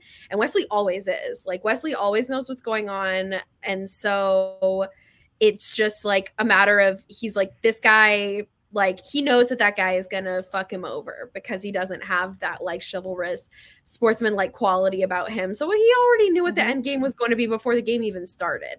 Mm-hmm. No, I agree. And the funny part about it is, be one step ahead of your opponent. And it seems like Wallace Shawn's Vicini character is like 5 steps ahead of what Wesley was doing. Because at one point he touches on it, which is like, well, clearly, you're a very strong man. You've beaten my giant. It means you might try to poison yourself and withstand the poison because you're strong enough. And he blows past that. And he's which is true. But then, so he hits that point. But then he blows past that because he's now arguing with himself, who's, there's like a self-styled intellect, which is really funny that you could think about, like, you just step back, gave himself an argue with argument. himself. Yeah. So he's like, so he hits that one, and then he's like, but you've also beaten my swordsman, which means you're very clever. Kind of molds himself into this point where he, switches the glasses, and then it's like, no, it was the thing where like he was gonna try to poison himself, but like you would never think that it was gonna be both glasses, but it's like that could have been something that you saw coming. You could have been like, like you've kind of trained your body to, like you don't have to trust that it's one of the most poisonous substances known to man. Like, well, that shows his advanced planning, right? He didn't maybe necessarily have that scenario envisioned, but like decided he would give himself immunity to iocane powder, just in case he needed it on his journey, right? And it turns out he did. So he used the Dread Pirate Roberts for what? At least 2 years out of the 5 that he was gone. So, I love. Yeah. No, the Dread Pirate Roberts story is like great too, because how they play into it when they have like the big like, dummy with like the with the fire and everything, and they use that as the distraction because it's clear that shit in this world that Dread Pirate Roberts, it's Dread Pirate Roberts, and that like it's like not only is this an intentional folktale, this is like almost an appointed position where you choose your successor. Like that's such a great. Dread Pirate Roberts takes no prisoners. The dead Private Roberts is here for your souls. So good, because it's just like, what would be something that would scare the hell out of these people? Well, clearly the Dread Pirate Roberts, which is like the biggest, like, all of the boogeymen plus one in this world. Like, it's I love that. And I love that being like an in canon explanation too. But it's Dread Pirate Roberts. I mean, everyone knows to be afraid of that. It's also a fairy tale within a fairy tale, right? Like you're listening to the story of a fairy tale, and it's like, where did fairy tales really come from? Well, you can't do this. You can't touch this thing. You can't, you can't go out into the seas and just be unprotected. Like there's a story about, the Dread Pirate Roberts who comes, like, takes everybody prisoner. You have to protect yourself, which is what kind of the function of a fairy tale in the beginning of our, our storytelling ability is. So it's like this story kind of is a fairy tale within a fairy tale, which is kind of amazing. Yeah, I feel like the timeline I think is really confusing in all this, and there are so many clues to different points in time, and maybe that was sort of on purpose to make it more timeless in a sense, because you can't pinpoint when it is. But like pirates were like the late 1700s. I feel like were like the high time for pirates, where like there's a lot of this that feels sort of Middle Ages. Yeah. Or like medieval almost. And they also discovered Australia.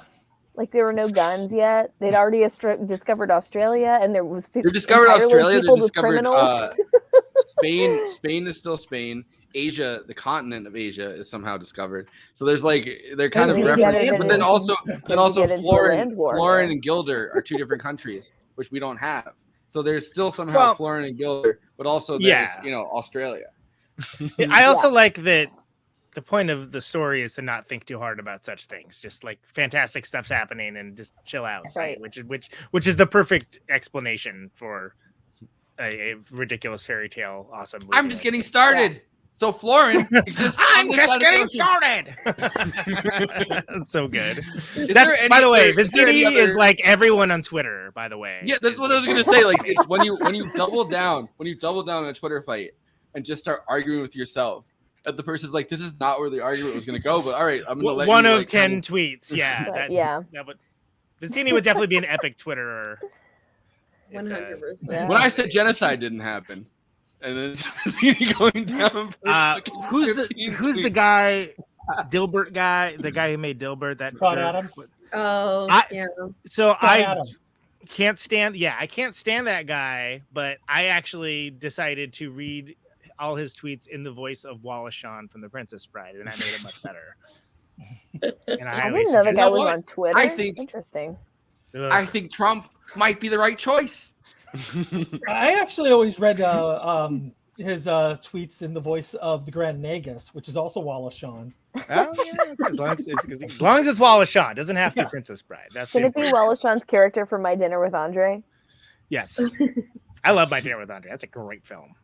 That is the gold standard of people in a room talking. At one point, Jacobin did a really amazing Wallace Shawn article where they kind of went into his like history with being a socialist and like where his plays really have come from and like all of this. I remember before I even worked for Jacobin for the period I did, like reading that and being like, oh shit, I did not know that inconceivable from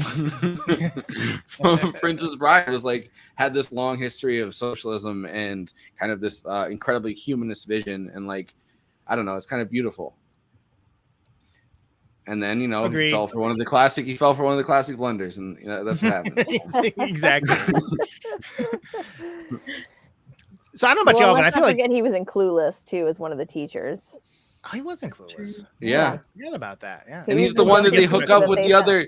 He's the one that they hook up with the other Uggo teacher, Yeah. And they they give her a makeover, and he's like, "Wow, inconceivable! She's hotter than she was before." I guess that's my new fiance. I'm gonna grade all these papers as an A, which kind of is. I love Clueless.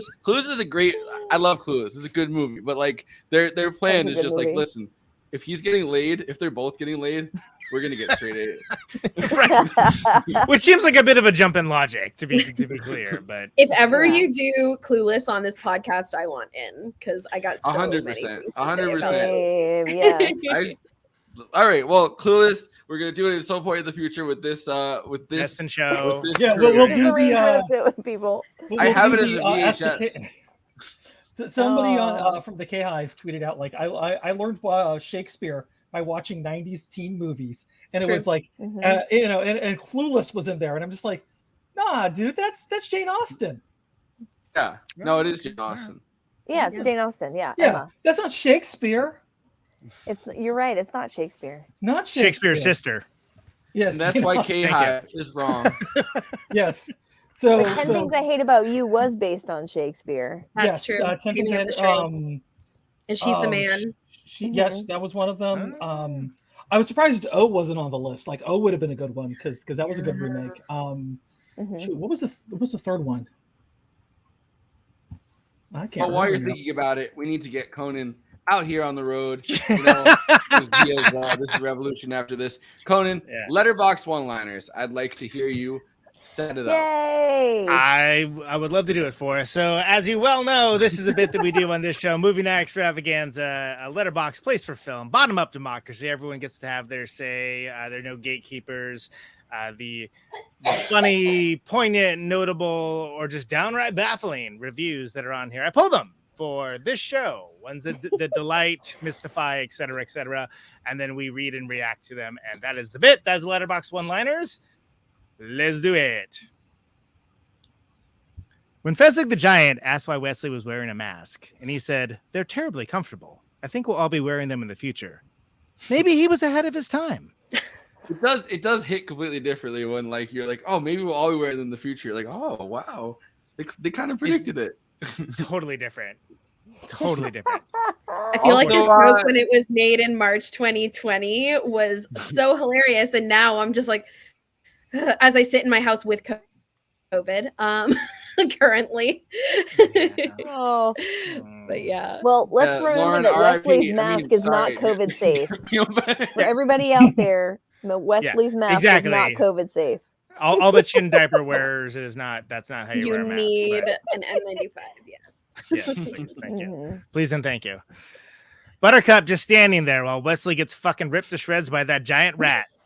Go, girl. Give us nothing. We literally talked about this. That's Ely. We totally did. I was thinking about this the entire time. I must have had that planted as a seed in my mind from doing these graphics. This is hands down the best film ever made. I hope Neo and Fezzik live happy ever after. Oh, this really is one of the best films ever made. And I agree. Milks is correct. With an X. Milks with an X. Romance didn't exist before this film, and neither did Ponytails on Men. You know what did exist? A nice MLT. You know, a nice mutton, lettuce, and tomato, where the mutton is, nice and lean, and the tomatoes are extra ripe. Tomato is ripe. Delicious. Life is pain. Anyone who says differently is selling something. But you know what they say? Truer words. Pain don't hurt. I was gonna say you're very, very proud of that meme earlier. I ain't got time to bleed. Even with that horrible mustache, he's still pretty. That's Amanda with the dagger with the name. I don't know how you do that, the emoji. By the way, let's call out the tags in this one. DVD, gay, gender envy, Everyone is a fruitcake. Yeah.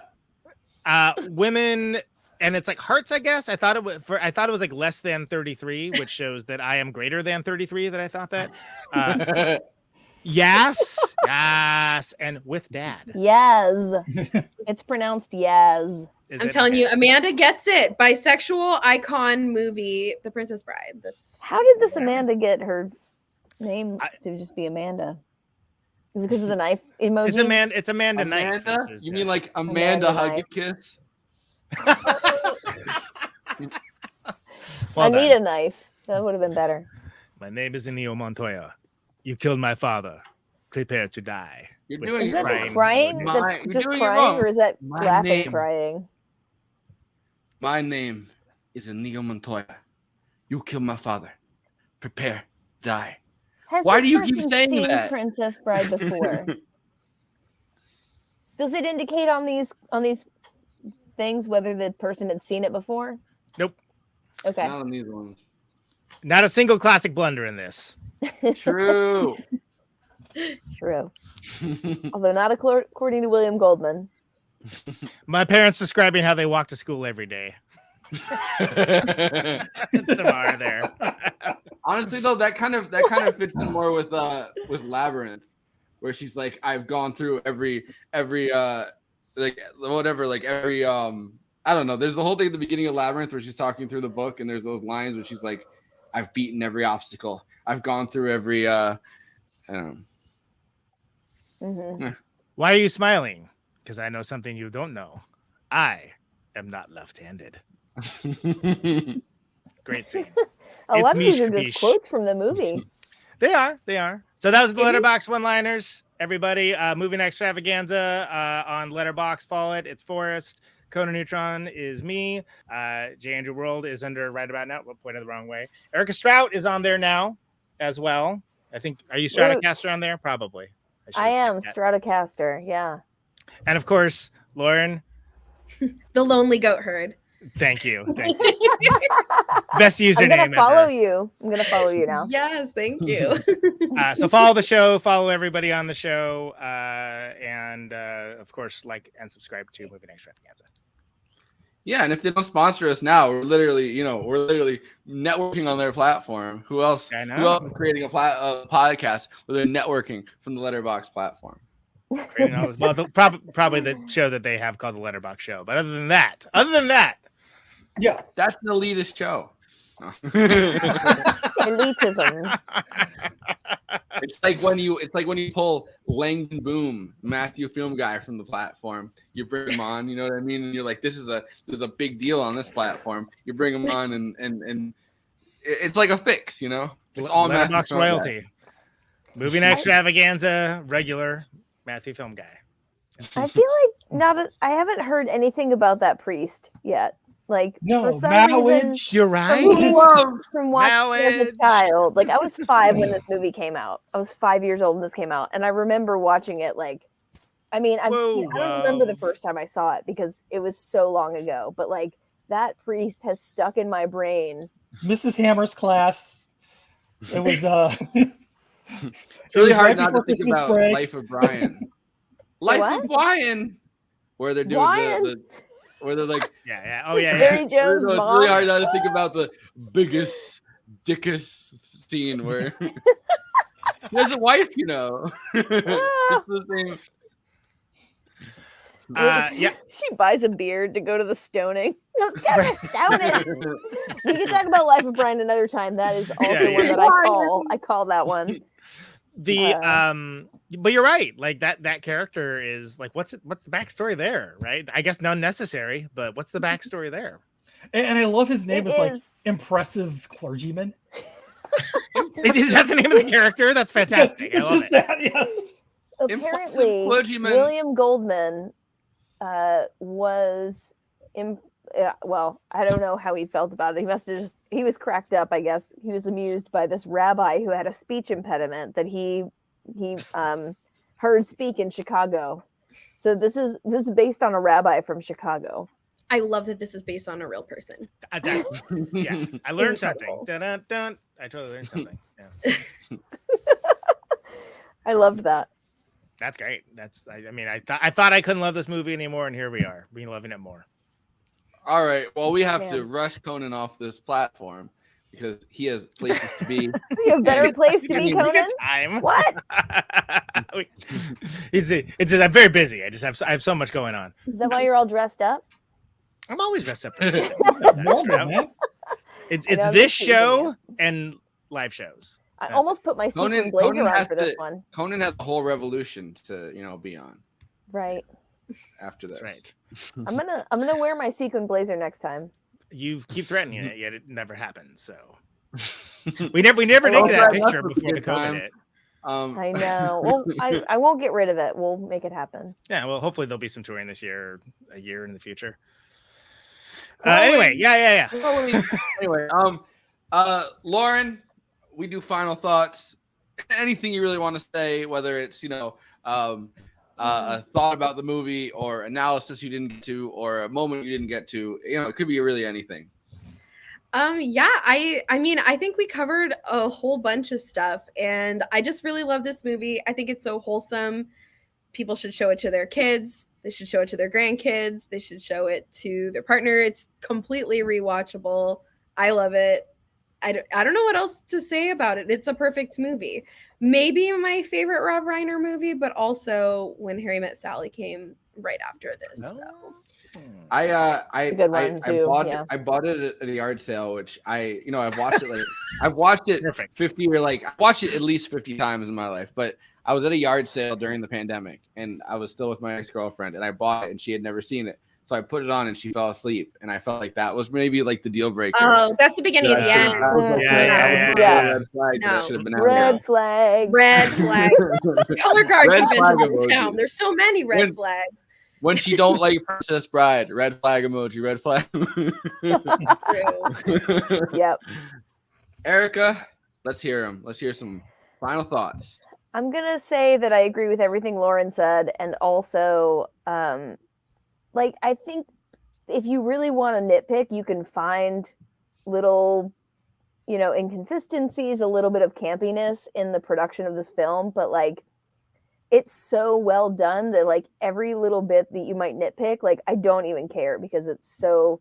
I was about to kick you off this podcast if you were going to bring up any of these nitpicking. No, I'm not even going to do it. No, because I don't care. Podcast. I feel like it was so well cast. It's a classic blunder. There's only one.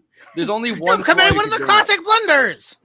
There's only one flaw you could bring up, and that's when Inigo Montoya says, "Oh well, I'll swear on the soul of my father." His father's also a Spaniard. That's the only logic hole you could bring up. Because why would you trust another Spaniard? That's a dead Spaniard. That doesn't make them any more trustworthy. Forrest, all you're doing is making me want to bring one up by bringing one up yourself. So I'm going to resist. I'm not going to do it because I really don't care. The ride of that movie is so great. I can't think of any better way to have done it. I just don't. I think everything worked out exactly as it needed to. And if you don't, I could never tell if it was on purpose that everything worked out the way that you know what I mean. It's that it was going to, or if it just did. I think it just does. I think it's just one of those things where you make a thing and it just happens to all come together and just be just right. Yeah. So it would be funny if during the filming of this, Archie Bunker had just clobbered onto the set and been like, "What kind of fruitcake movie you guys making here?" And oh my god! With everyone being bisexual, I'm sure he would have loved that. Where's the lighting? Edith, he's trying to make a movie and it's fruity. There's a skeleton over here that's a little. It's a little stiff, and I don't like that. I had such a hard time with All in the Family because I just was like, why? This guy is not likable at all. I don't get it. I can't enjoy this series. And I think at this point in my life, why I need Norman to Lear revisit did it. The series the way it was, and then all of a sudden these Nixonian silent majority Americans were like, that's the guy. I read they didn't get it. Yeah, totally. Yeah. And I read it in I feel 2020. like I might be able to. We need the Archie Bunker Americans back. And I was like, that's the exact opposite point of the show. Yeah, and I feel like my dad would have been on that. Well, and that was an important show for the time because it was, first of all, not the least of which is that Rob Reiner's character was one of the first depictions of, that generation. Like, it's like the long-haired kid, and then to like show, yeah, exactly, and to show. He's so bald now, and it's so funny. Just like his daddy.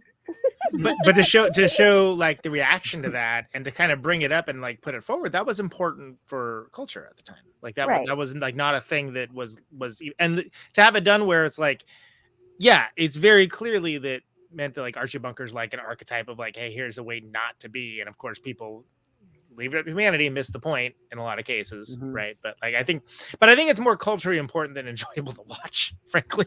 At this point, like I ain't watching All in the Family. It's also kind of tanked sitcoms since then because they all copied that format. Yeah, well, like exactly. The whole, the trope of the guy who's kind of the Homer Simpson. He's like the bumbling idiot, like the weaponized incompetence. And now all these men are upset about our current culture, and what are these men so upset about? Sorry. The one other thing that I'd bring up though is Rob Reiner didn't come from nowhere. Carl Reiner, his father, was the the 2,000-year-old man with Mel Brooks, which is the kind of the character that Billy Crystal in this movie is playing, like the over the top like incredibly ancient like Jewish guy that's like, oh, mutton, lettuce, and like bringing in like this like Stone Age almost like like those kinds of artifacts into like this dialogue. Like that's kind of something that Rob Reiner's father like started, and it's a brilliant fucking bit. Like that bit will live on to the end of time. But it's amazing. It's still funny. Must have been a nod. Yeah, still great. Yeah, I know. It's in the small things, and like the fact that everybody, like again, Billy Crystal and Carol Kane are that couple, right?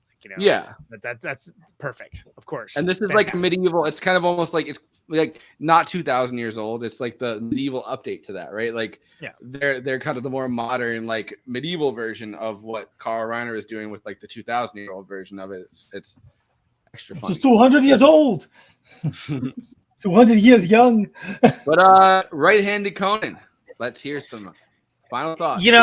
We absolutely. So we talked a lot about a lot of aspects of this very wonderful film, which is fantastic in every way.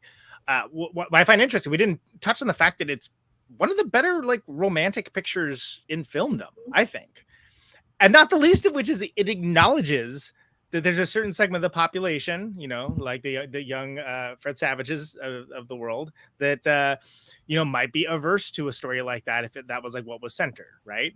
And it manages to be great romantic story, great action movie, great adventure movie, great comedy, lampooning the very thing that is happening on the screen, but not doing it in like a nudge, hey, did you check out the thing with the like. A real no, way. Yeah, exactly. Wink, wink. He said. Hey, Labyrinth is on Friday. Don't give us that, Terry Jones. Wink, wink, nudge, nudge. Know what I mean? And then also, Loki. Can't help it. I'm sorry. Can't help it. I love Monty Python so much. You never have to apologize in this show, Strout. No worry. Oh, I'm not sorry, actually. Sorry / not sorry. You worked very hard to get there. So, great fantasy movie too. Great fantasy movie. So it manages to do at least 5 genres fantastically. And I would agree with Lauren kicked it off by saying that you show this to everyone, like show it to your kids, show it to your partner, so on and so on. Like it's. Hide your kids, I don't know. Hide your wife. Hide your husband. I just think that this is a fantastic film. It hits on all cylinders. Great performances all around. Fantastic writing. Fantastic story. And like I never get sick of it. It's a movie I never get sick of. And that I get sick of a lot of stuff. Let me tell you. But this movie is not one of them.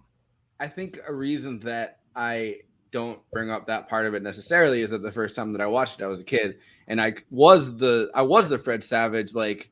Is this going to be a kid thing movie? Because you see the title of it, and I watched it with friends, or I rented it. I don't remember exactly the context. I remember watching Never Ending Story for the first time. I don't remember watching this for the first time, but it just feels so ingrained within like my my childhood that like you know, I was that kid that was like, oh my God, Princess Bride. Like someone tell it, like one of my friends is like, oh, let's watch this like at my parents' house. Like, is this going to be a kissing movie? This seems like it's going to be a kissing movie. Seems like, but then what I love is by the end of it, Princess Diaries came out, and that's like the Anne Hathaway dumb, like, oh, she's so like it was around the same whatever like period. I think that I first saw this. Yeah. No, but like, so I remember thinking like getting those two titles makes something like. See, is this you another needed to one of wait those till the Princess Diaries stories? 2 with Stan Lee. I mean, yeah, because that's the Marvel movie of the series. Wait, was Carrie Ellis in one of the Princess Diaries? Was he? I don't know. Let's get our fact checkers on that. It would be pretty amazing if Stan Lee was the romantic interest, and he's like, when I wrote Spider-Man, listen. Listen to Anne Hathaway. Excelsior. We're on a date. So the last thing I'll add on to that because of where the conversation went is that I love that spoiler alert for a 35-year-old movie. At the end of it, like Peter Falk like stops and is like, oh, but you don't want to hear this. You know, there's just kissing, and it's like, oh well, maybe a little bit of kissing's okay. Like at the end, which is sort of like, oh, that's so great, right? Because that's like shows that like, well, the story was so great that even this thing that this kid allegedly is not into is like, well, okay, I want to hear how the story ends. So. And they're building up to it throughout it. Yeah. They're building up to that throughout the movie where he's like, he does not get killed at this time. And Fred Savage. Exactly. He's given like the commentary. Like, yeah, exactly. He's like, don't worry. Maybe we should, which is like the same thing that your grandfather really would do. Like where they're like, oh, we can put this book down. Like we don't have to finish this. And you're like, no. Wait, like, I want to hear how this ends. Fine. You got me. And then the mechanics of the storytelling, where at one point is like, now where was I? And he goes back, you went back too far. You read that part already. That's totally, I love that. Like low key little things like that are like what I focus on when I see it now. But yeah, what a great movie. And he's legitimately upset that like, that Humperdinck survives the end of the story. And what? Like, Humperdinck survived? What do you like? Yeah, so that's a perfect like, and it's at the perfect 50% mark where it's like, first it's the he has the honorable part of it, and then the second part is obviously Humperdinck being a weird fucking, I don't know, just sadistic weirdo. Pull it up to 50, just cranking it. Not to 50. and since we've extended this out into a whole nother bit, I just have to say that when Mandy Patinkin finally has his moment, like when Neil Montoya finally like gets to do the thing, and like you see him like gain power with it and like gain fortitude, still slaps.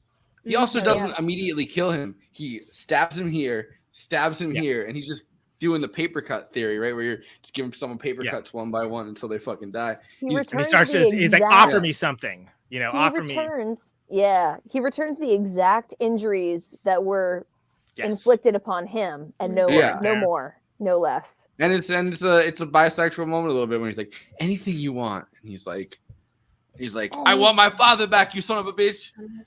And then he penetrated him. So good. God damn it, Andy. On that note, hey, Andy. Penetration Andy. Hold on, I gotta change my name. We have 5 minutes. We have fun here. Yeah, we have fun here. I don't want to interrupt last thoughts, but I do want to say something about the book before we close fully. All right. Well, then I'll give you the moment before I say it. It can be after this segment. I just wanted to say that. Just say it. You're talking now. Just say it now. Yeah, go for it. Say it now. Yeah. Are you sure? Do it now. Okay, do it now. fine. Say it now. Right here. Say it now. Do it. I just quickly. I'm sure that there must be something, because I'm not a huge reader, but like the book, it's just so cleverly done. And like the whole, I don't know how much you guys know about the book, but the book is like, here's this old tale written by S. Morgenstern, and here's my abridged version of it. So William Goldman does this whole thing where he's like commenting on the original story through the book. So he does these like asides where he's like, there's even one chapter where he's like, oh yeah, here's this part where S. Morgenstern goes into like 500 years of Florinese history or whatever, but I'm going to skip all that because it's boring as fuck. And he's got footnotes that are really cleverly made, and like, it's just all really like woven together. Is there a part where he starts distractedly telling his grandson that he was in Colombo? His grandson's like, get back on track. I don't care. I know you were in Colombo. He does You refer see, to. I was acting with John Cassavetes in a Eileen May movie. He does refer to the book being read to him by his father or his grandfather. So it's like he does mention that multiple times, but he doesn't like have any dialogue. So all the dialogue with Fred Savage and Peter Falk is all like just in the movie. You'd think that Elaine May, was allowed to make the movie, and the studio went through with it, but she wasn't. They had to go kind of into this secret thing. And listen, what story was I telling you? I just can't recommend the book enough, honestly. Like I've seen the movie a zillion times, but I love it. Do you want to do in the future? Do you want to all read the book and then do a book reading stream? When we did when we were on when I was on Give Them an Argument, we did like in the future, we did Goodfellas, and we all read right the book now, around. right after the stream ends. Oh wait, I'm doing something. But no, it would be cool to kind of read it all, and then down the line do like an interesting, a kind of take on it, because I really like this movie, and I would a sequel. I would reread the book to do that. Yeah, absolutely. But Penetration Andy, let's hear your penetrating thoughts. On that note, my thoughts. Yeah. This is such a fun movie. I remember watching it. I think the first time was in fifth grade with Mrs. Hammer's class, and I remember hearing the Princess Bride. I don't want to watch this. It's not stupid. And then getting blown away by this movie. Yeah, were you blown away, Penetration Andy? All right, enough. Come on, you forgot to say away again. But yeah, so it was a lot of fun seeing, and I've constantly come back to this movie, so it's always a great pleasure to come back to this film because it is just a lot of fun, and it just feels so good going in. Man and wife, say man and wife. Anyway, my final thoughts over here. You ready? Yes. Have you been chasing me your whole life only to fail now? I think that's the worst thing I've ever heard. How marvelous.